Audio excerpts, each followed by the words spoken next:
Before we start, I just want to thank all my viewers and subscribers for the channel making it to 1,000 subscribers. I put my heart into these videos, and I am so grateful for your support. This channel would not exist without you.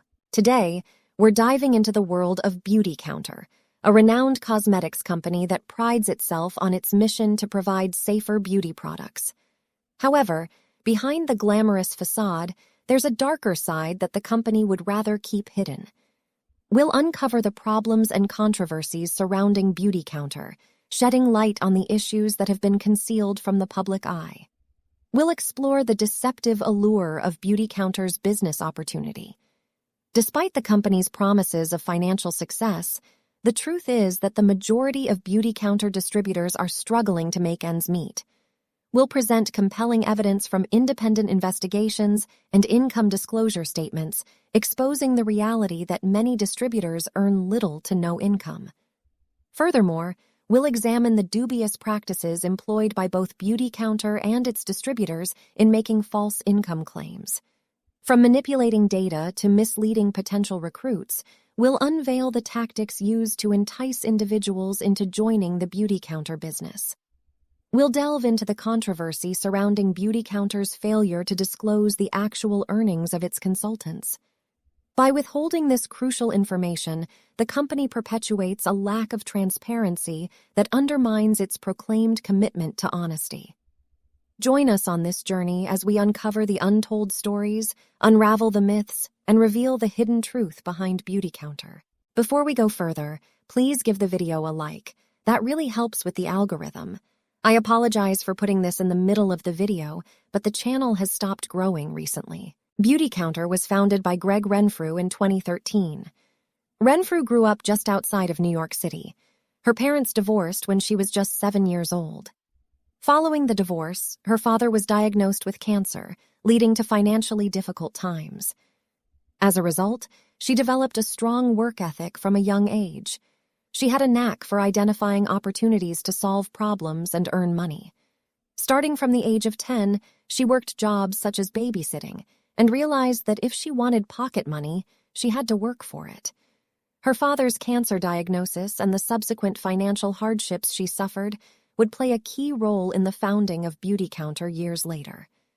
During her time at the University of Vermont, Renfrew, along with 2 friends, ventured into the house cleaning business on Nantucket for a summer.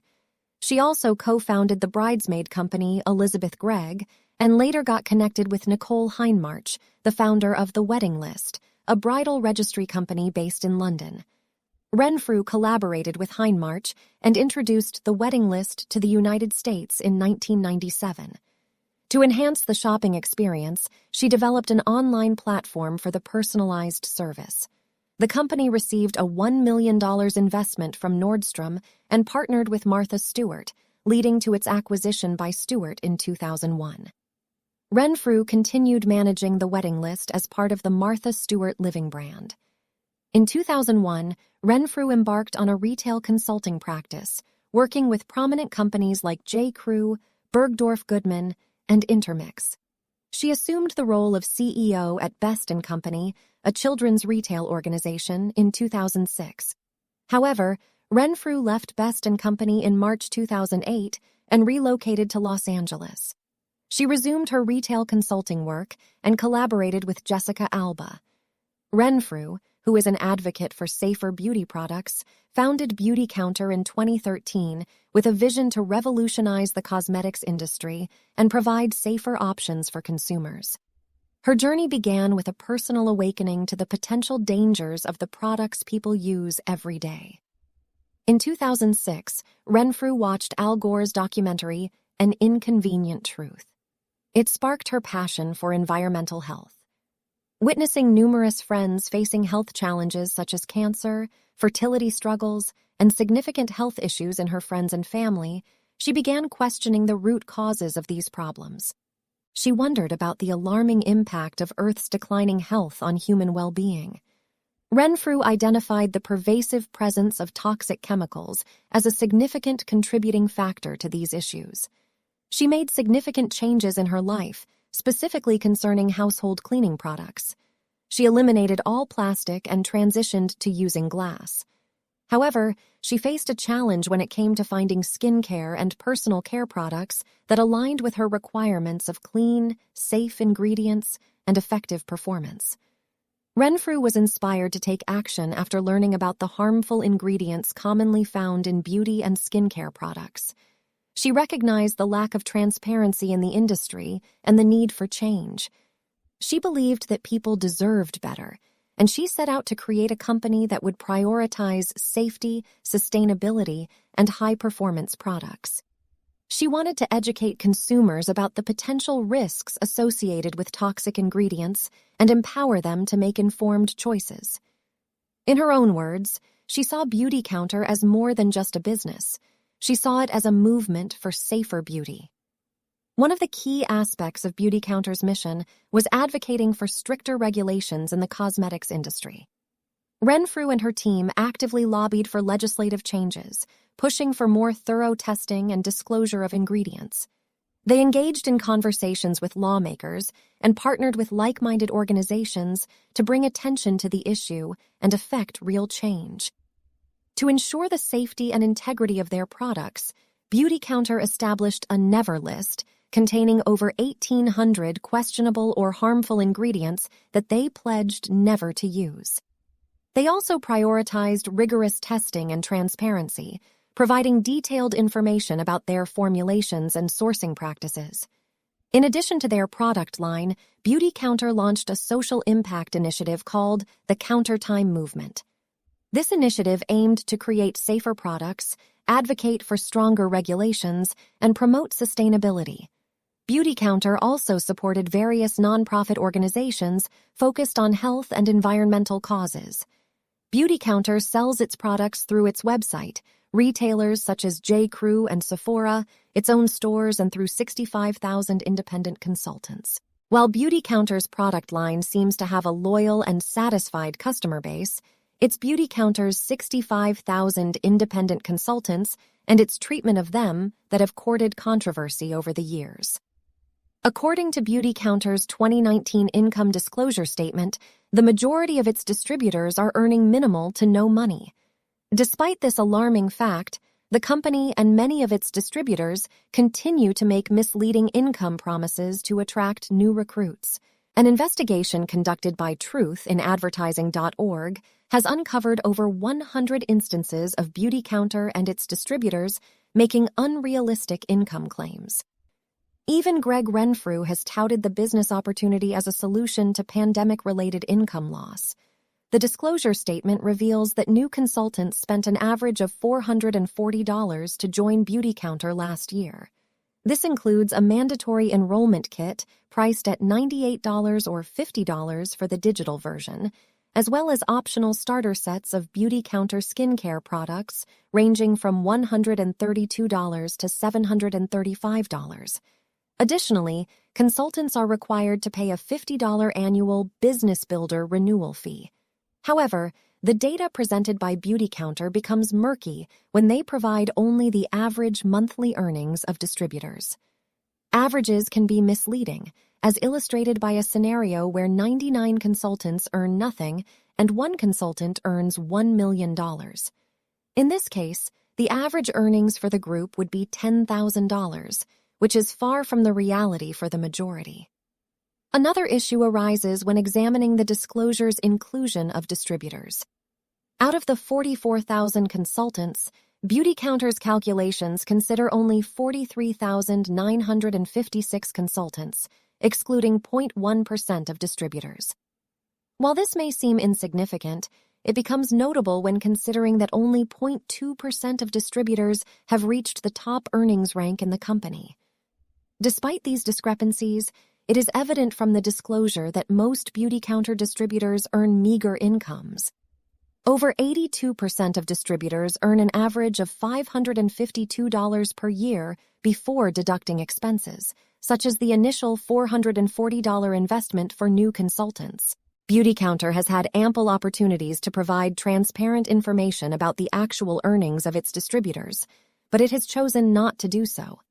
When asked about expected earnings, the company evades the question and redirects users to its confusing income disclosure statement.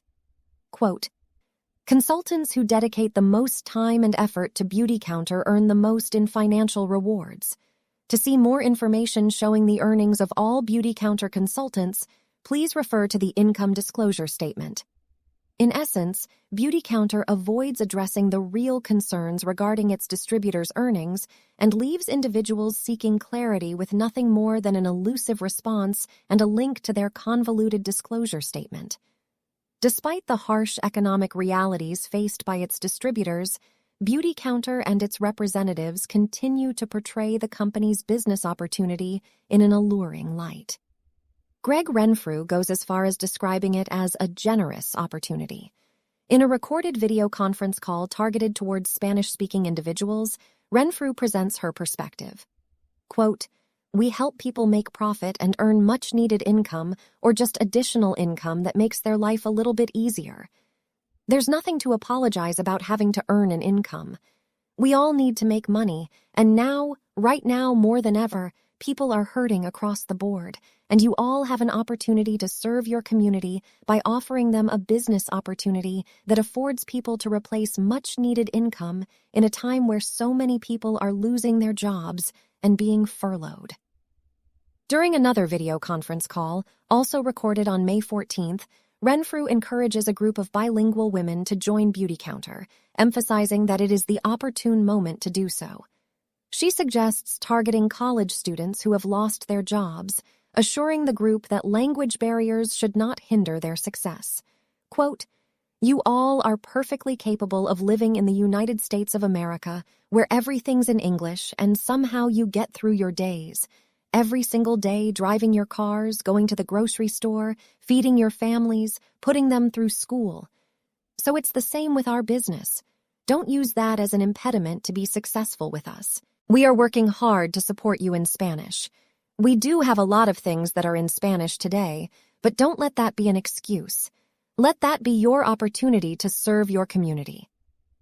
Renfrew goes on to express the responsibility these women have to promote the business opportunity within their communities, highlighting the financial assistance it can provide for families struggling to pay mortgages, school fees, or seeking a substantial income. However, Renfrew's presentations of the business opportunity fail to disclose the reality that the typical BeautyCounter consultant earns little to no money. Unfortunately, she is not alone in making misleading income claims.